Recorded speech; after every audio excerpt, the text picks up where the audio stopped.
Coming to you straight from the Rio Grande and beyond. Broadcasting to the four corners of the globe. So grab your seat, your coffee, or your sundowner. Okay, everybody, here we go. On point, as always. This is Gloves Off. Gloves Off.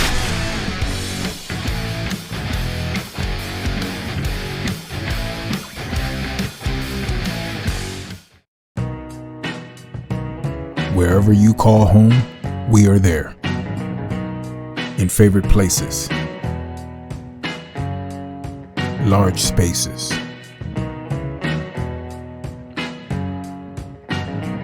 for many homes, we have coverage that fits the way you live. And with our home systems protection, you can cover major home appliances and more. We cover more type of homes than ever. Get the coverage you and your family deserves. For a free no obligation quote, visit us online or simply give us a call.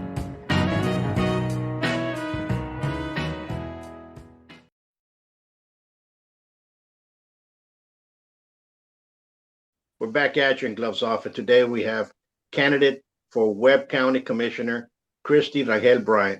How are we doing today? We doing good?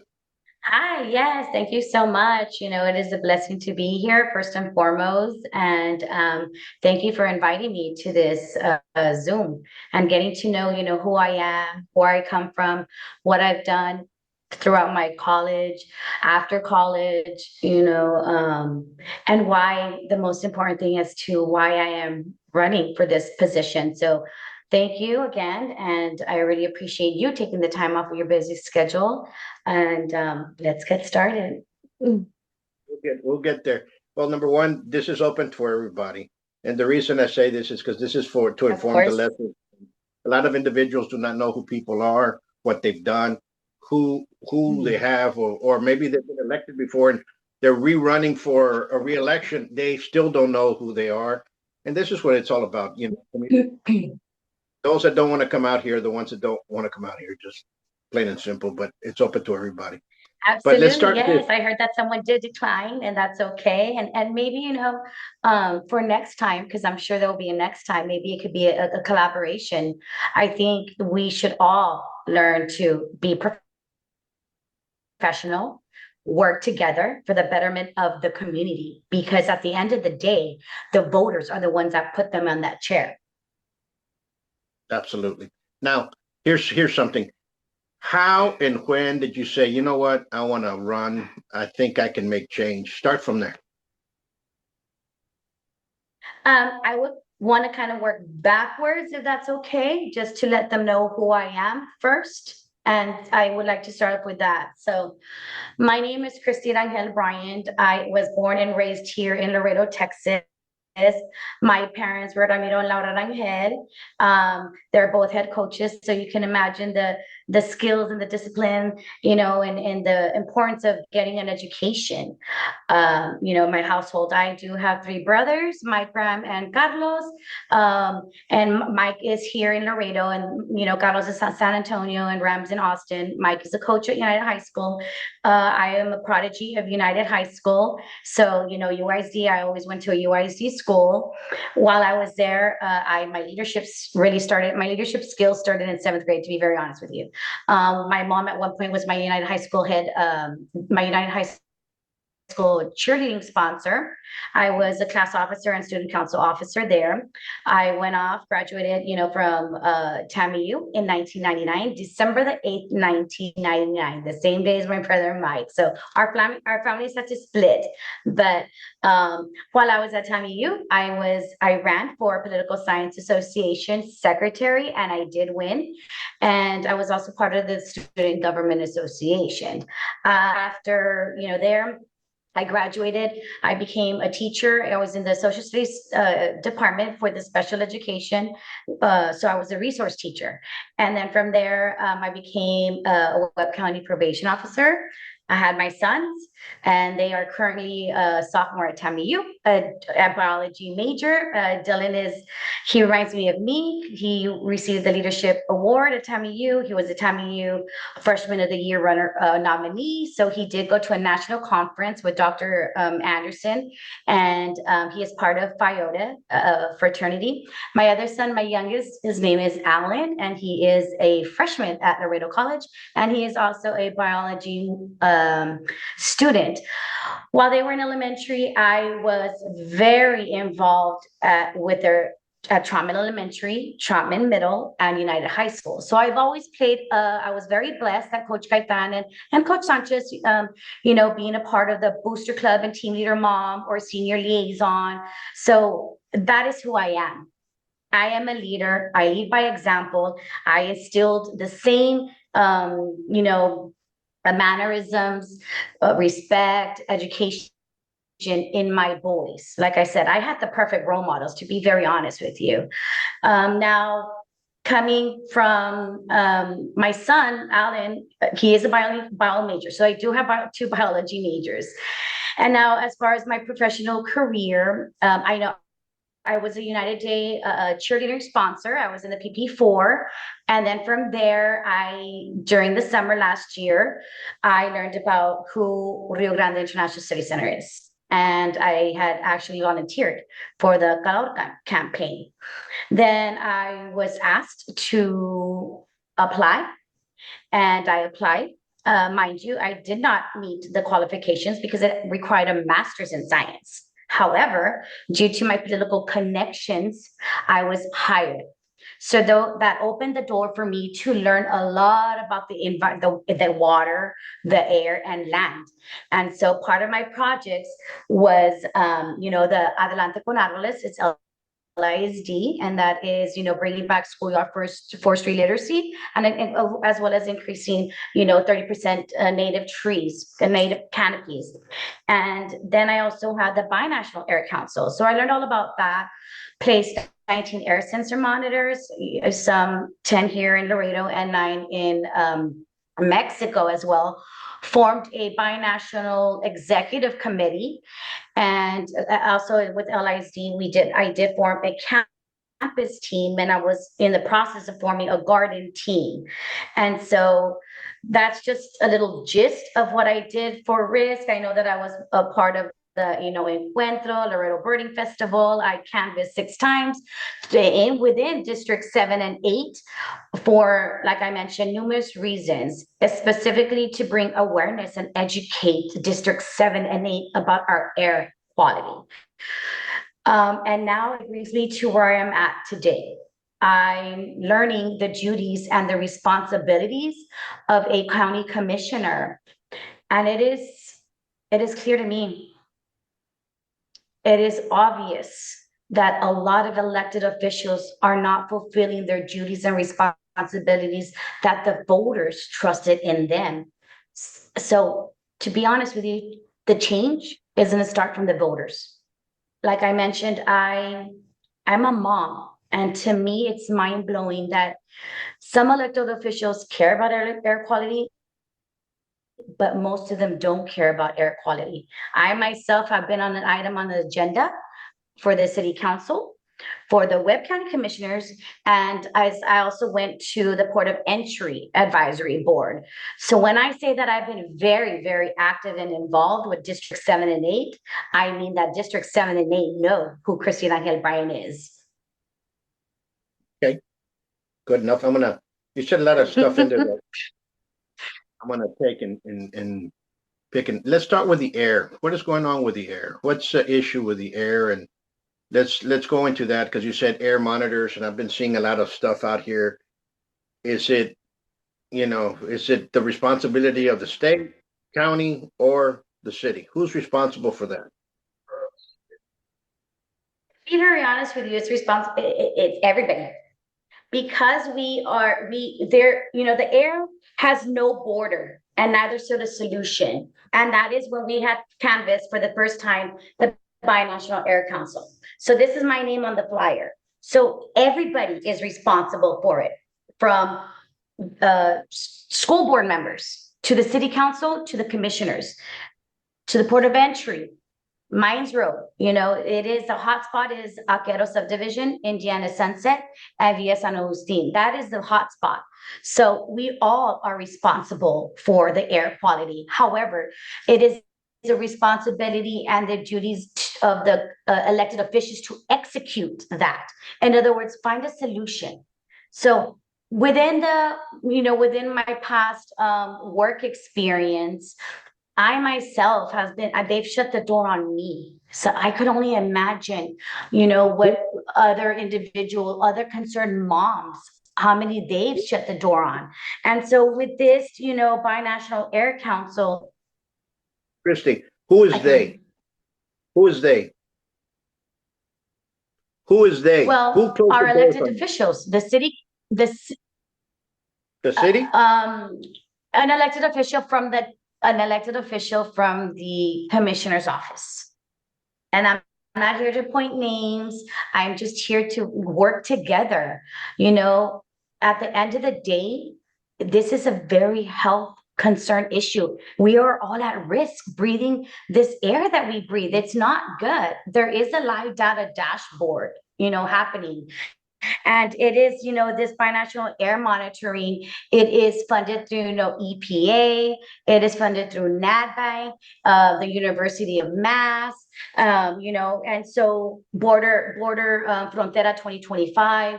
So we all know that there is a big issue, and the issue specifically is in District 7. So District 7, I had the honor of meeting Melinda Hernandez at HEB, and she is my Green Ranch super mom. I talk to her practically daily now. I do have her support, and I am so blessed that I just recently met her at my Sanisle as well. So she's one mom, but that one mom, I call her my super mom, like I mentioned, because she has a chat going on with the Green Ranch residents. And, it's time to make change. And I cannot emphasize that change starts with you. And for those that have not voted, I understand why you have not voted. I get it. But now that I'm in position, the District 7 and 8, Azteca area, I love the Azteca residents. They're my backbone to where I'm going to, take them at.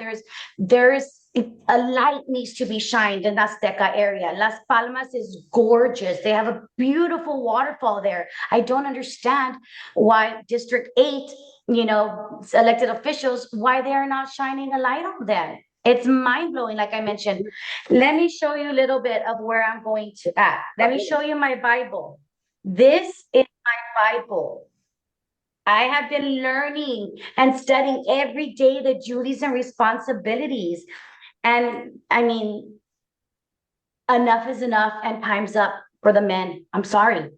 They need to get off that chair, and they need to let the women to take over Webb County.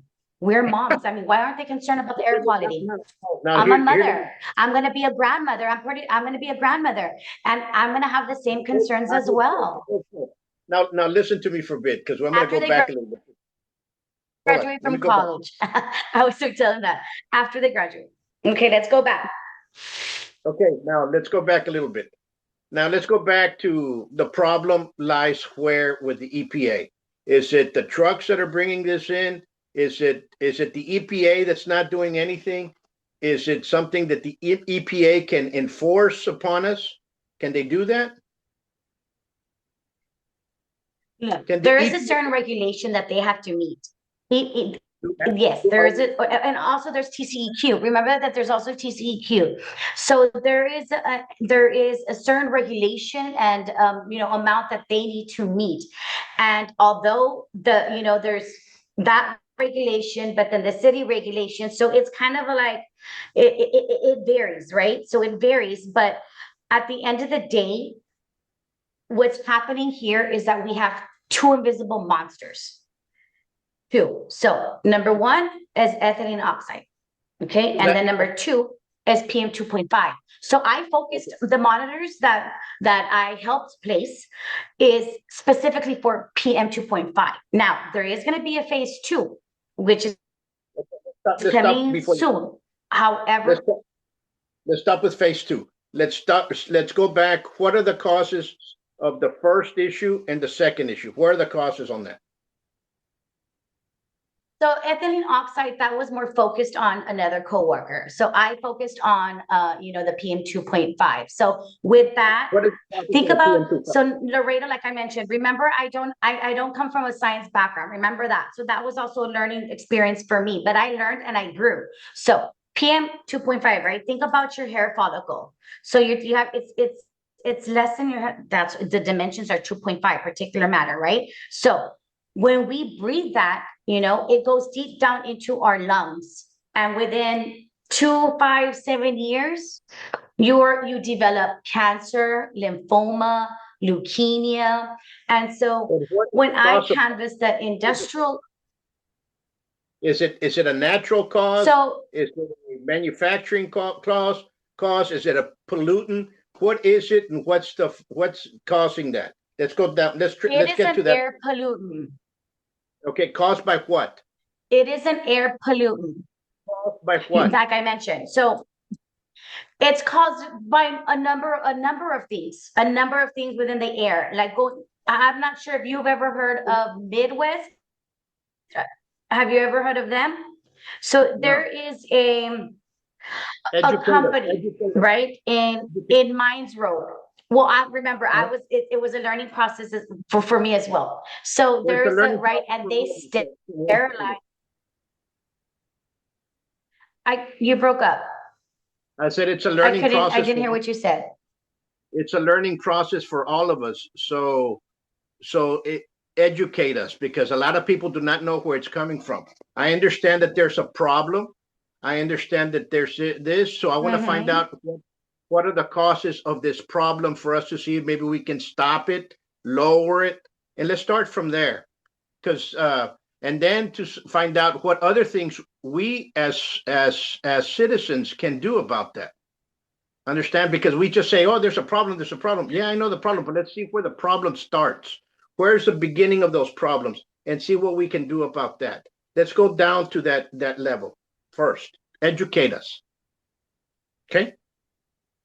So, like I mentioned, part of that was somebody else's, the ethylene oxide, right? For example. So that was another coworker, but specifically about the PM 2.5 and what's happening in this business.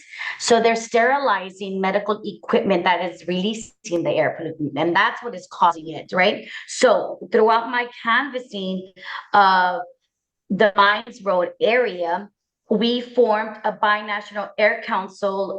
We have the very first ever Zoom, which was in February the 5th. So this is the flyer that you see here. So you see that monitor right there?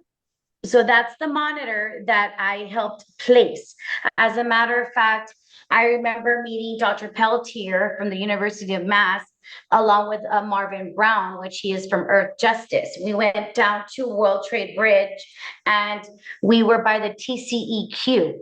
And when Dr. Peltier said, if you could get that house, that is a perfect house to place a monitor. Well, guess what? Christy Rangel-Bryand knocked on that door next to the director and next to the project manager. And I got that door. I did. And so I was very blessed. I have been very blessed to connect with numerous city officials. I opened up the door for that organization to connect them with city leaders, not only here in Laredo, but in Over Laredo as well. Remember, this is called the Binational Air Council. And so everybody in Laredo, middle school, high school, the students, we are all in it, all of it, because we all breathe it together. And so there is going to be a workshop. I am going to be there because I am very concerned about the air. Like I mentioned, I'm a mom. And so it's mind-blowing how our elected officials, I mentioned some do. I know the only one that would attend our Zoom meetings or webinars that we had webinars is Melissa Cigarroa. Councilman Cigarroa. She is the one that would, attend our meetings or our webinars. So I know off the back, at least there's one right there. But where are the commissioners? Where are their staff? at least send a representative. So what we need is who are our stakeholders, right? Think about the stakeholders. Our pulmonary specialist. We need somebody from there. We need, TAMIU leaders. We need UISD, LISD. Let me ask you a question. Have they been invited, or is this just placed on a website? Absolutely. I Have they was been a formally community. Absolutely. I know that my cousin, I'm Miss just- Adriana Ramirez, she is the UIC federal programs director. She is also very concerned, and she was my biology teacher in middle school, so she would attend the Zooms and the Zoom meetings as well, and the webinars. So as we're learning and growing, or that organization, and mind you, some of the city officials closed that door for them. I opened it up for them. I was a community outreach engagement officer. So it was me that opened up the door for them to connect that org, not only here in Laredo, but international through in Mexico. So remember, I had to go cross over there to place all the air sensor monitors. And like I mentioned, there is a live dashboard. It is up and going, and that's just something, one of my things that I'm going to talk about. I forgot to mention that I am a part of LULAC 12. I'm very honored to be a part of that. I am the current TAMIU alumni secretary, and I'm also a member of the Laredo Hispanic Chamber of Commerce. So I am very active and involved. I was my son's at church, San Martin de Porres, during for the EDGE program. I was a part of that as well. And, my son Dylan received the purple cord from the bishop, and then my son Alan, the red cord by the bishop. So that is Christy Rangel-Bryand is. I was born to be a leader, and I learned at a very young age that we should all work together for the common good of the people. We work for the people that places there. We work for them full time, Monday through Friday, 8 to 5, not at 2 p.m. You don't go in at 1 o'clock or 10. No, you work full time. One of the things that I'm going to be targeting as well is the head department accountability. You have to be, as an elected official, accessible, reliable, transparent. You have to have the trust. And I want to gain back that trust from the voters. It is up to the elected officials. Why does Laredo have a low voter turnout? I wonder why. But now the women will be taking over Webb County. Best believe that we're going to start building that trust from the citizens from the Webb County. From Webb County, we need to build that trust. Let me put it to you real quick. The voter turnout here has been a problem for many years, and we've done a study, and I have a study done. And why is Orlando Canizales trying to get into our Zoom?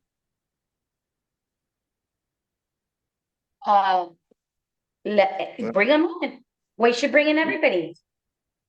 No, this is assuming he's a world champion. We need him. We need him for what? Are you running, or is he running? So I don't know. Okay. No, I'm running. Yeah. So right now it's between you and I. We'll do another deal, and we can bring other people inside, and we can talk. But the problem that I see is this: we need to understand what the issue is, meaning a problem, finding a solution, because all I hear is a lot of people discussing problems, and I have no solution, and nobody brings in a solution. So number one, with the EPA issue, what is a solution? So let me listen. Let's get a solution. What's a solution? Well, that already would be the org, but I am willing to still work together. Like I mentioned, yeah. Remember that rules and regulations are different, right? So they have their own certain rules and regulations, and then the state of Texas has their own rules and regulations, but it should be the same, not vary, the rules and regulations. It should be the same across the board. Is there a federal rules and regulations? There should be, and I'm sure. Yes, and there should be research where someone could just go in and look that up. And believe me, because if it's a federal issue, the federal government should be stepping in, and the Supreme, and that should be Well, over. remember, the business is here in Laredo, so it starts here and then goes up. So locally, the local city officials should. I wonder if they've ever visited Midwest, because I did. I wonder if any of the elected officials have gone to, that I have no idea. business. I've heard about, there was a problem. Then I spoke with Tricia a year ago, I think, and we're supposed to talk. And now I'm hearing about this now. So I'm like, if this is an issue, then we should just bring EPA and our county and we have a congressman. Talk to our congressman and push it for EPA to come down here and start that issue, right? And start the movement of that. So that's where it lies. The county, if they're not doing anything about it, and the city's not doing anything about it, and the school system's not doing about it, EPA, my understanding, that's a federal agency. And EPA should be taking care of this, and the feds should be stepping in and saying, you know what, stop it now, period. And if they're not doing that, well, then we got problems. Let's move on to another. Let's go back, hold on, because I know when I was there, I did make a connection with UISD. I did make a connection. I asked to go see one of the middle schools. Okay. And elementary schools. They do have air filters. So as far as UISD and the air quality, like I mentioned, Aquero subdivision is the hot spot. The hot spot. Where Aquero is at, it links Indian Sunset. And then right next to those two is Villa San Agustin. So it's Aquero, then it's Villa San Indian Sunset, and then Villa San Agustin. So those three subdivisions, those are the ones. But also remember, it spreads. So I have placed, and everything is, I'm able to tell you where our monitors are at, because I'm the one that placed them. I placed the majority of them. But as far as UISD, we were already getting there. I had already had meetings with them. And so UISD, they do have air filters for their students. And if I'm not mistaken, and don't quote me on this one, but if I'm not mistaken, it's like from the pre-kinder to second grade. So, and they have, inside and as well, outside. So then we need to start with the third grade and on. But at least UISD they're doing something. LISD, yes, they're doing something. Remember, I oversaw as well the LISD Adelante con Árboles, and that is with 8 schools. In a utopian world, would I want all of the schools? Absolutely. And that was where I was getting at. So not only is there LISD, UISD, there's Triumph ISD, there's the private schools, there's the charter schools. So all the schools, not just those 2 districts, there's several other schools, like I just mentioned, the school districts, United Day, that's another one. There's a lot of stuff. Now, what we need to start doing is work. I think here's the issue. Number one, a solution has to be figured out. There's no solution. Nobody's brought up a solution. I haven't heard of a solution. I've heard the issues, but we have to find a solution. Well, number native one. trees. There's put in a snake plant and ivy plant. There's a simple solution right there for the truckers. It's like when I went to go canvas industrial park. What are the business owners? What are the business owners doing for their staff, for their secretary, for the driver that is dropping off the load, for the gate guard? What are they doing for their staff? We could just start off right there, and it's simple. Now hear me out. You brought out something. Now, can you hear me? Now hear me out. You said native trees. It breaks. Maybe we should bring in native trees. Are these subdivisions inside the city of Laredo municipality, or they're outside the municipality? Absolutely. Okay, so they're part of the city of Laredo. Maybe we have to work with some type of planning and zoning to bring in native trees when you're going to bring in your landscaping. Maybe you have to put in one native tree instead of having houses and houses with oak trees that are not from here. Okay, pine trees that are not from, and they take a lot of water, and bringing native trees into our landscape. Maybe we have to put in some type of ordinance. Guess what? For if you're going to be bringing this in, plant a native tree of this kind, blah blah blah here. Plant this, or they bring it in. Now, you said another solution. We have highway frontage left and right, up and down Mines Road and everywhere else. There's also indoors. So in indoors, you could put you could put a snake or an ivy plant for indoors, Yes. and that will help the air quality indoors. I'm talking about outdoors. In outdoors, maybe we can talk to Yes. TxDOT, and maybe we can talk to our state representatives for them to do something for TxDOT to plant native trees on the frontage roads. Those are solutions.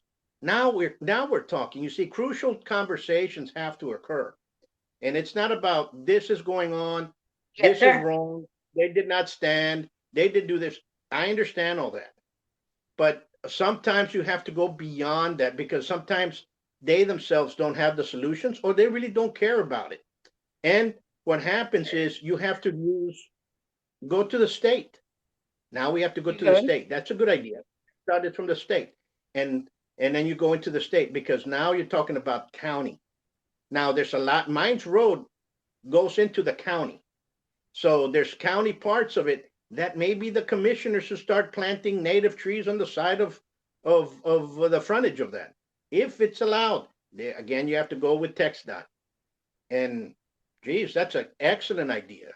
Native trees, plants that can bring it in, plants that can clean up. Yeah, like I mentioned, I went into the Port of Entry Advisory Board, and I mean, come on, we were there just for a solution. We know industrial tree. We know that.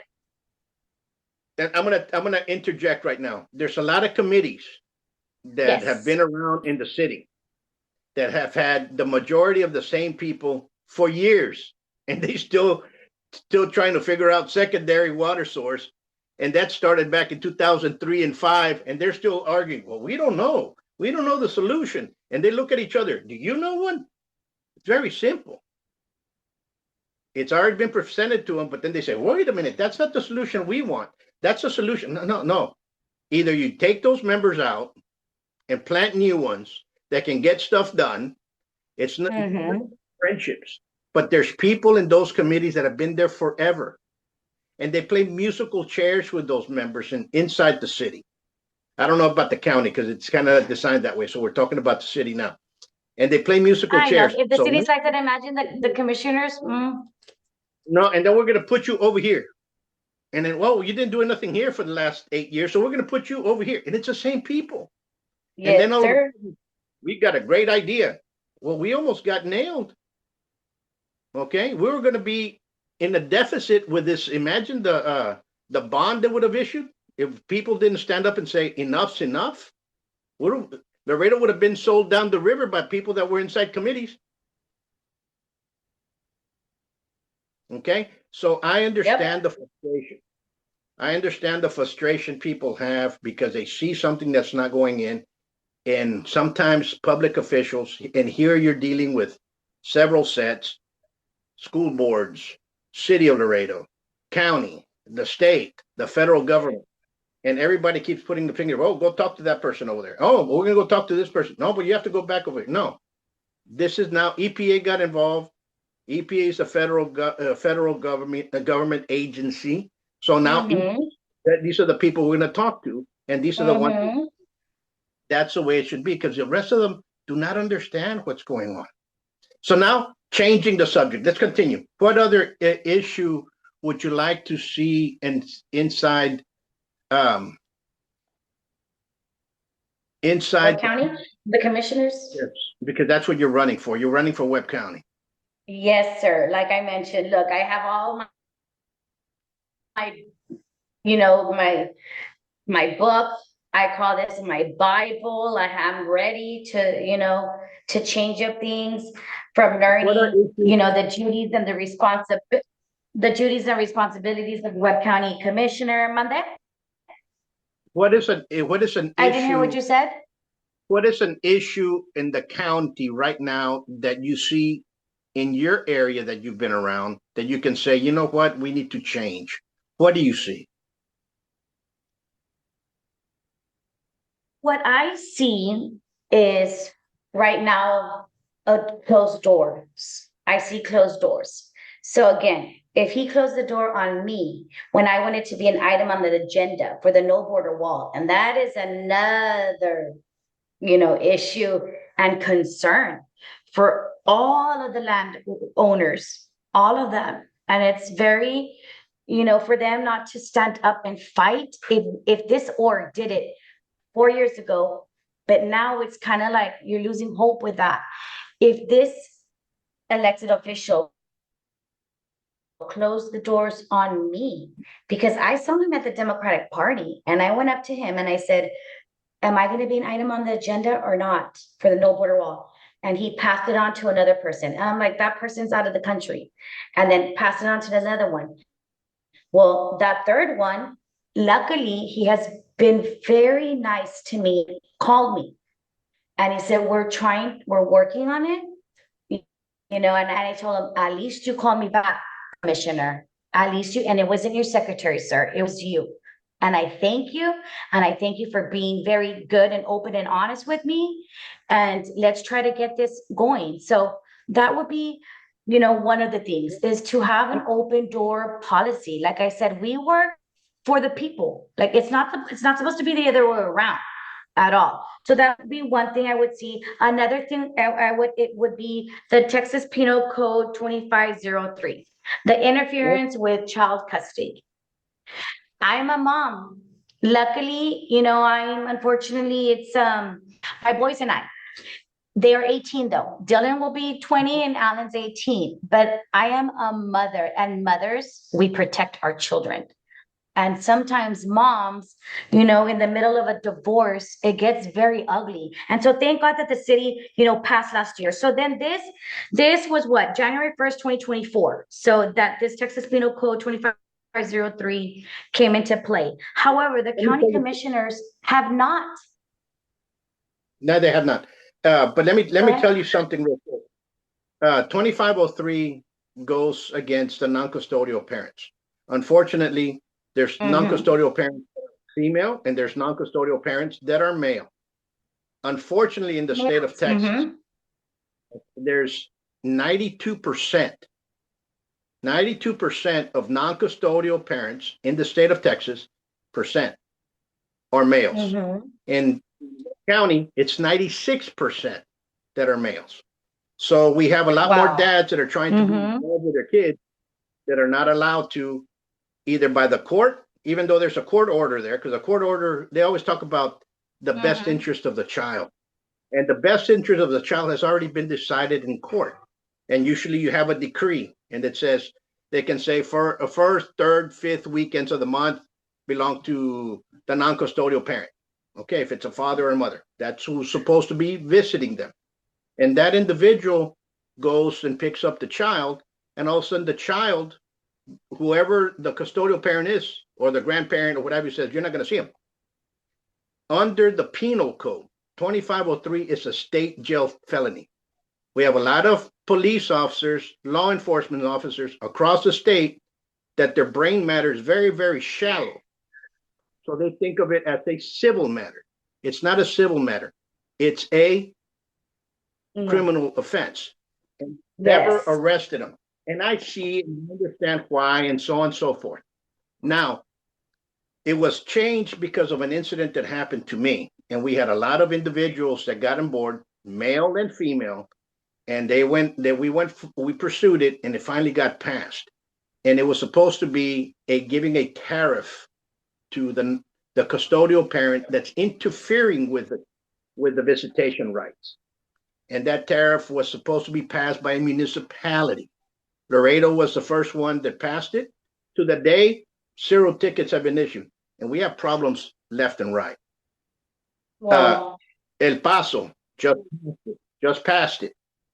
Okay, but now what occurs is people do not understand what it means, because there's a lot of good parents that are not allowed to see their child.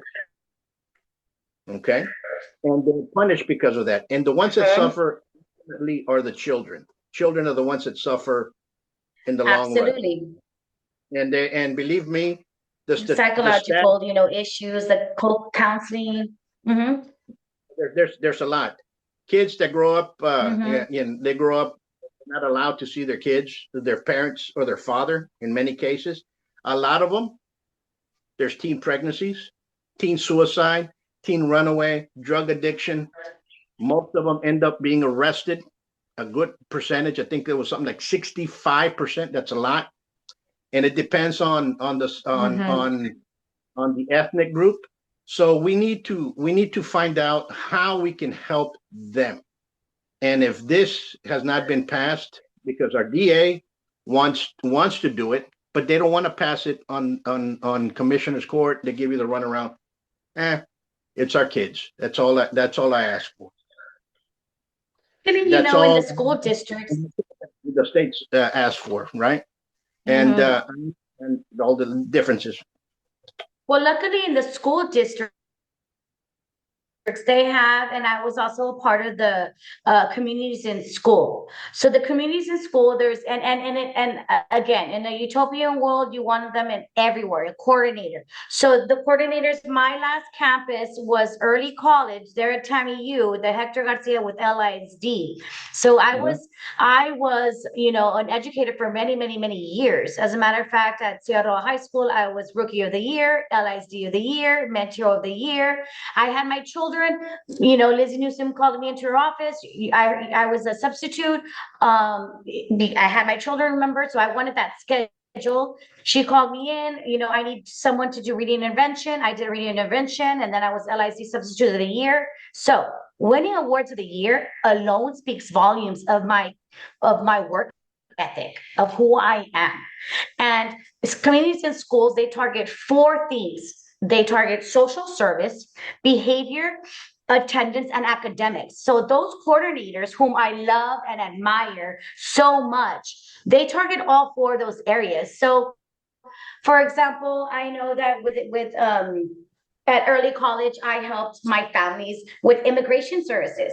And you're talking about $45,000 of immigration services. I also helped them, with mental health. So doing referrals to Pillar, and my angel, Mr. Leanda from the city development, he was my guardian angel. I would just call him. I have another referral, and you name it. Do referrals to housing, to the Bethany House. What do you need, mijo? Shoes. I was very blessed, to have cap and gowns with Congressman Henry Cuellar, Sheriff Cuellar. They helped me so much, Judge Juan Paz. So I had the most, as a campus coordinator, I had the most elected officials, on team with me. So they helped me a lot. Councilman Ruben Gutierrez, another angel. We have some great people in here that understand. We have a lot of people here that understand issues, understand the problem, and they try. We have a lot of great officials here. Something that came out 2 years ago, and it's something that you might start looking into. It's something called school to prison pipeline districts. School to prison. Okay, remember, I'm learning. This is school to prison. To prison pipeline districts. Okay. Pipeline. Okay. Yes, districts. I got it. Here in Laredo, we have 2 of them. One has more higher volume than the other, but they like to take photo ops, and people taking photo ops really don't doing. And UISD has a lot. And what school to prison pipeline district, the gist and why it was developed was to hold back Puerto Ricans and blacks in New York.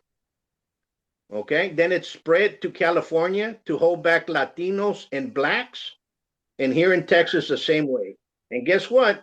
We have a lot of Latinos in our school district here, and we need to. And the school to prison pipeline is one that places them inside the prison, the penal system, before they're out of high school.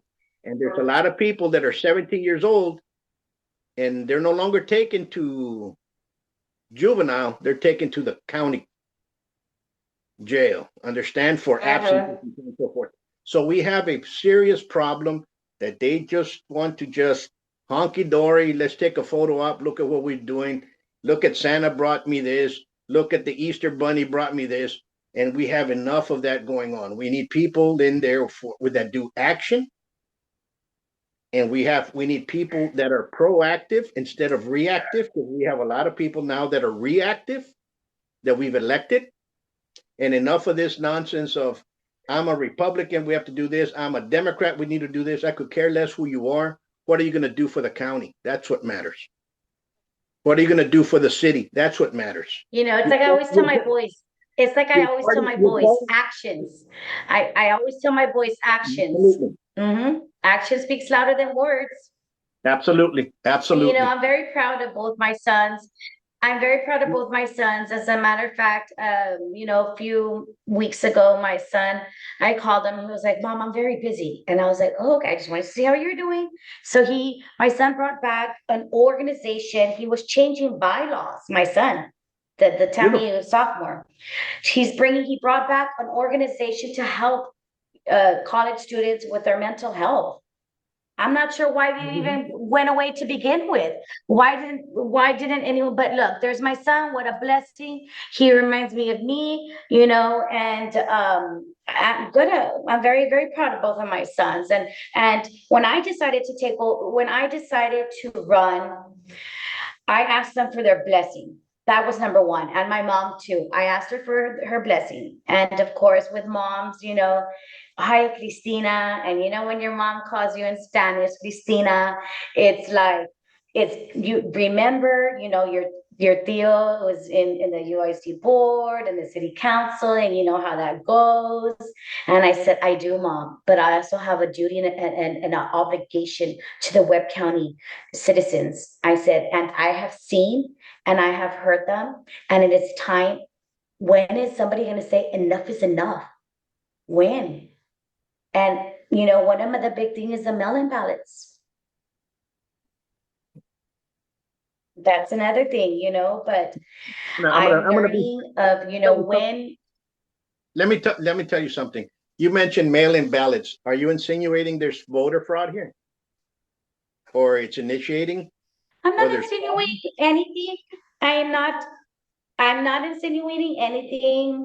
You know, I want evidence. You need, there's always been rumors and whispers, you know, from reliable people, you know, that there is a big problem in Laredo as far as ballots. Huge. There's a huge problem with elections. There's a huge problem. And unfortunately, last year, when I found out that several were found that were in the police union, were found to be tampering, and they changed addresses for a vote for a city council individual, and they went to court and they found them guilty, but nothing was done to them. And these were police officers from the police union. I pranced inside the elections office and I told them, legally remove my name. Here's the evidence that I have.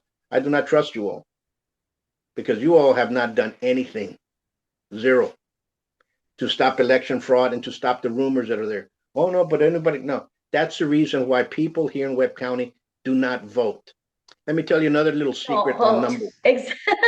Yeah. Let me tell you. Let me tell you a secret on the numbers.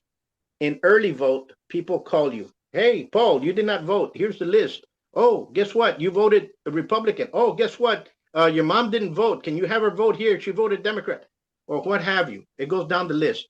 How do they get the list that people have voted, not voted? They buy them from the election.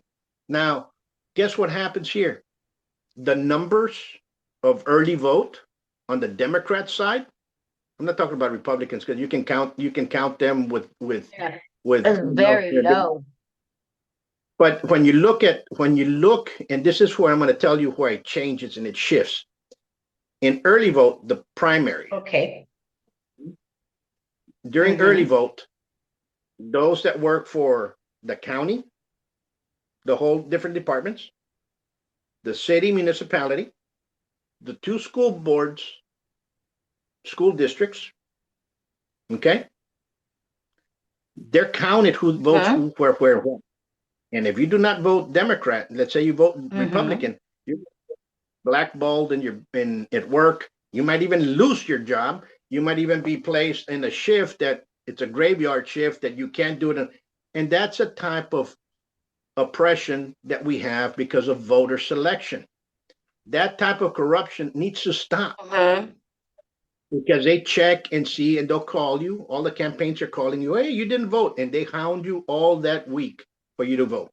And if you look at the numbers, it's usually the 5,000 that work at UISD, the 4,000 that work at Webb County, the other 3,000 something, 4,000 that work at the city. You're right. And they all add up to, oh, look, that's how many people we have. And then on election day, those civilians that do not work for there go out and vote.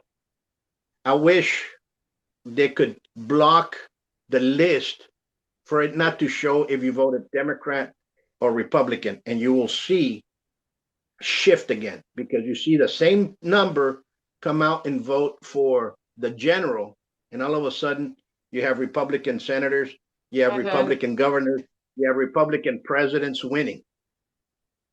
Why? Because the same people that voted in the primaries as Democrats, that were forced to because of the way they acknowledge it, because it's a forced vote. In the general, they can't just know that they voted. They don't know which way they voted. And guess what? They vote for whoever they want. That's why you have the high number of Republicans in the state, federal election.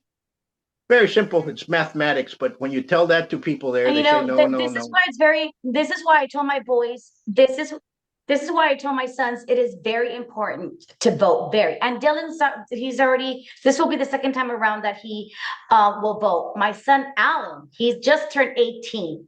And so it's going to be, an experience for my son and I. And so I said, I need the 18-year-olds to the 25, 26. Those are the people that they need to vote, because they're the next gen. We need for them to start coming out and voting. I've been very blessed to have, as a TAMI alumni secretary, or even working with the, that nonprofit org, to have meetings with the SGA president, to have meetings with the Greek president. I have a whole list, an Excel spreadsheet of all the organizations at TAMIU. And my next step was to meet with all the presidents from, that org, because it is very important. I cannot emphasize how important it is. If you do not vote, now is the time to vote. Now, because there's women coming at you, there's women. And so, we don't need Karina Arizona to be the next Webb County judge. We need me to be the next county commissioner of Precinct 4. We need the women to take over Webb County and show those men how clean up all their stuff and gain trust. Let me tell you one thing, because we've had some great women leaders, and we've had some that almost knocked down this country. Imagine what would happen if Camilla would have won. This country would have gone haywire a long time ago. And so we have to be very careful who we put in there. We need people that have experience, not because they're a woman. Hey, vote for me because I'm a woman. Please, no. But if you have the ability because you're a business owner, you have the ability because you've come up through experience, you have the ability to understand what is happening to that. Let's say you're a court. You have to have that, and you have to have compassion for that. People should not vote because she's a woman, or vote because he's a man, vote because he's a Republican, vote because he's a Democrat, vote because, he's a son of so-and-so, vote because, he flies kites in the weekend, vote because, he likes the river. No, vote for the person that has the experience and the knowledge to back it up. I'm not going to vote for somebody, or if I would vote for somebody that has knocked over businesses left and right, couldn't hold a job, couldn't do this. It has vices left and right. He's a weekend drunk. Always, every time you see him, he's over there insulting everybody in public, and he has other vices. Understand what I'm saying? It's just plain and simple. It's a simple. I understand what you're saying, and I think we have demonstrated. I think we have demonstrated. Both. The women. I think we have demonstrated. Who we are, where we come from, and our experiences. We're experienced. We're experienced. Karina right now, she's the Laredo College Board of Trustee. So off the back. Yes. So off the back, and what I mean by that is just, let us. Give us that opportunity, and we're going to prove it. We're not going to be there, part-time. We're going to be there full-time, working hard for the people, for the common good of the people. Like I mentioned, change starts from the voters, and I have the courage to change. And I stand next to them. They're not in back of me. They're not in front of me. We stand together. There is so many things, so many messages that I receive. Oh, he hasn't done this, or she hasn't done this. And there I go typing everything. Oh, where do you live? What subdivision? And like I said, this is going to be, at the end of the day, a learning experience. Wherever God has his plans for me, at the end of the day, it's going to be a learning experience, because best believe that Christy Rangel-Bryand does not give up. Best believe that Christy Rangel-Bryand will go and campaign again. Best believe that Christy Rangel-Bryand is going to go to the Azteca area still, is going to go, visit all the West Side, and to see and to make sure that whomever is elected, to make sure that they do fulfill and execute the duties and responsibilities that why they were elected there to begin with. So if you have not voted in many, many years, I encourage everyone to go out and vote. Let me tell you this, Christy. You just said something that you're going to encourage, and you're going to check to see if they've done their duties. Do the same thing with the city. Do the same thing with the school board. Yes, sir. Do the same thing with the college. Okay. Don't just attack one person because I'm running against. I get that. You have to, because he's. Oh no, I'm not. I don't attack. I don't attack. I bring facts. Look at this. Look at this. Look at this binder. I do not attack. I'm pretty sure you get a binder like that. No. What I'm saying is, I'm pretty sure you can get that at the city, and you can get that somewhere else, and so on and so forth. And have that same judgment throughout. And I do believe, let's say you make it this time around. I do believe you're going to try to bring in some change. Now, I also know that because of what you said, let's say God does not give you, the voters do not give you this time. I'm pretty sure you're going to run for another place where you can become useful, and you can become a public servant in that sense of the word. So, I agree with your enthusiasm. Absolutely. We're running out of time. My best friend called me the other day. Yes, at 4:15. Yes, it's like my best friend called me the other day. She was like, "Remember when we were in 7th grade saying that we're going to be in the city council?" And I said, "I remember." I said, "But you were supposed to be next to me." I said, "But now it's time.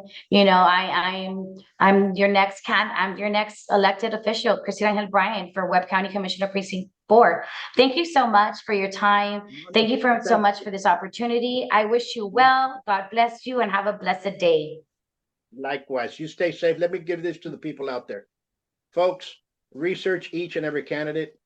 Look at them. Talk to them. I behoove for each one of you to go out there, and when you see a candidate, ask them, "Listen, I'm from this area. What do you think?" Do not be afraid of communicating with them. And we'll leave you with this. You all stay safe, be safe, and God bless you all. Okay? Look at my Facebook page. Christy Rangel-Bryand. You'll see everything that I've done there.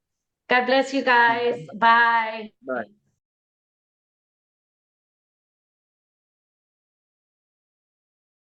Have you ever wondered about what happens in a martial arts studio? Well, you start right away by setting goals, building determination, gaining focus, building skills, all while becoming more fit, gaining confidence, and learning self-defense. Buitron Academy is a school where attitude meets aptitude. So give us a call at 956-401-4868.